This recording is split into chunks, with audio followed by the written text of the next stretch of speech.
Let me get through some of these comments. It's pronounced master, not teacher. He had flashbacks. He got his master's degree for certain. He think he's still in the 1800s. It's called muscle memory. History teacher bugging. I still got it in me. The history lesson getting a little too immersive. You better be quiet, little N-word. I told you that water fountain isn't for you, Tyrone. Oh no, not grandpa telling stories. Unc showing us how he used to get down back in the day. Bro is showing artifacts, old tools. Why is his form so good? Now we'll see who wants to crack jokes in class. It was a lot going on there. Let's move on. Let's move. Let's move on. There's this SpongeBob meme. I really want to show you guys, but I don't know if we'll get demonetized or copyright stricken. So we'll just have to talk about it in the Discord. Here's one. Here are 5 signs. 5 signs. Here are 5 signs. Thank you.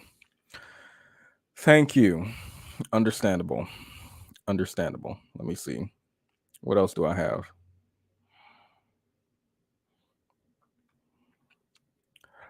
I'm scared. Hold up. Let me put the screen down. I'm scared to click on some of these. I don't remember all of them.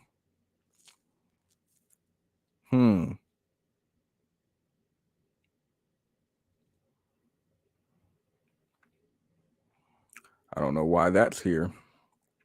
What else is over here?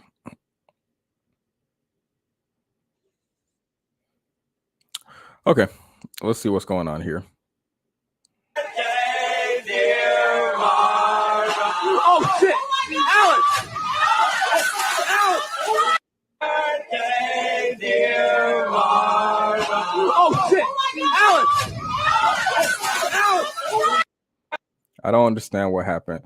Let's see if the comments can help us out. Bro went back in time to stop his canon event. He was from the future, and he has to relive that day over and over again until he can fix what happened. And that, kids, is what we call an in and out. Only you can prevent forest fires. He's a menace to society. I'm convinced he's a time traveler stopping some world-ending event. That's what I think. That's what I think. I think he's a time traveler. I think we can all agree with that. I hope you have a baby. I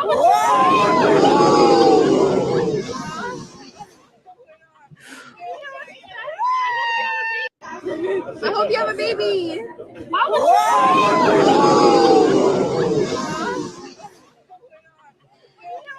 Why would you say that? Let me see. You need to leave. Yeah, that's exactly what we needed to hear. The collective ooh sounded like it was straight from a sitcom.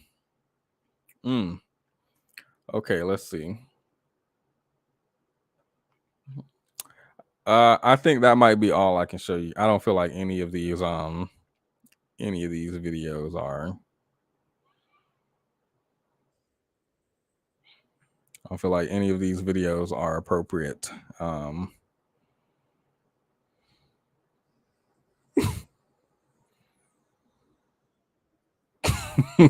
Okay, this is what I like. This is the last one.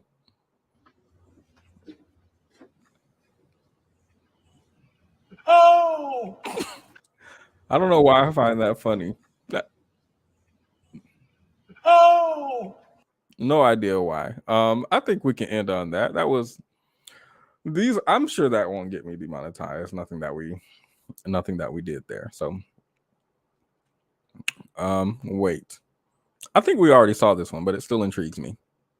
Oh, I love these videos. Do I think it's gonna break? Yeah, I think it'll. Second step, it's gonna. What? Oh, I love these videos. Do I think it's gonna break? Yeah, I think it'll. Second step, it's gonna. What? All right. I feel satisfied. I hope you all feel satisfied. I hope y'all satisfy that like button. No, but please do hit the like. It does help out. And subscribe if you're not already. The Discord is open. I'll drop the link now. I drop a link at the end of every video for the people who make it through the whole thing. But I feel like the people who make it through the whole thing are already in the Discord. I feel like they're already in the Discord, but it's fine. You're going to TikTok after this? How y'all knew where I was finna go? Oh, you need more mess. Well, y'all can get messy in the Discord, because let's go to the Discord real quick. I just want to watch I'm gonna put the SpongeBob meme there. I just want y'all, I want to know if y'all think it's the type of thing I would that I would get. Oh no, I just saw the comments on it. Oh no, I already know that's bad. I'm gonna put it in Kenny's little meme section. Shout out to Kenny for encouraging us to have a meme section in the Discord. And shout out to Kenny for being the one who populates it with memes, because I just be peeking in there. That's all. I don't drop no memes. I just peek in there a little bit. But thank you all for watching. Can you put the Lord and Savior Trump video on the Discord? I absolutely can, and I already did in Kenny's meme on that channel. So be sure to go over there and give it a little watch. Okay, cool. I see a couple of you joined the Discord now. Yay. Welcome. We engage in niggertry from time to time. I haven't been as active in the Discord right now because I have a lot going on in my real life. Being a janitor is not for the weak. It is hard out here in these streets, and I'm extremely busy over the next month. But we had time to do a video and do some niggertry today, so I will have time to be in the Discord a little bit. And then we're going to be back on Demon Time in October, once everything settles down in my life. Back on Demon Time. But have a good night. Leave a like if you haven't already. Hit the share button. You don't have to share it with people. Copy the link or something. I don't know. Hit the share button. Show your parents. You haven't talked to them in 4 years. Probably be good to hit them up. Show your parents. But good night. Sleep tight. Don't let the bed bugs bite. I don't have a choice. Y'all see the quality of the hotel I'm in. They're gonna go up the bed, probably pull my pants down and bite my legs. These Texas bed bugs are strong. But this is what my sugar mama could afford. So good night.